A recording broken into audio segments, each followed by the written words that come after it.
Il-Ministru għall-Ekonomija Silvio Xkembri u s-Segretarju Parlamentari għall-Ekonomija Digitali Clayton Bartolo indirizzaw konferenza virtwali tal-Assoċjazzjoni għal min ħaddem.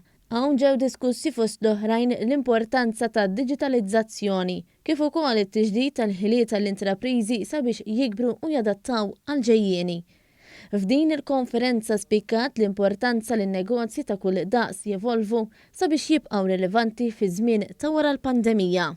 Il-Ministru Silvio Xkembri spjega kif dan huwa żmien ideali sabiex jiġu diskussi dawn l-idejat. Dan għaliex il-pandemija ġabet magħha diversi sfidi, iżda anke opportunitajiet.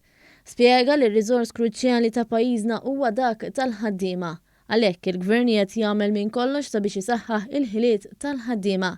Il-Ministru Xkembri jagħlaq billi qal li l-bidla hija naturali u appella lin negozji żgħar sabiex ma jibżgħux jadattaw. Min-naħa tiegħu is-Segretarju Parlamentari Clayton Bartolo saħaq dwar l-importanza ta' ekonomija diversifikata. Żied jgħid li n-numru sostanzjali ta' negozji eżistenti saru jagħmlu użu minn servizzi online minn meta bdiet il-pandemija.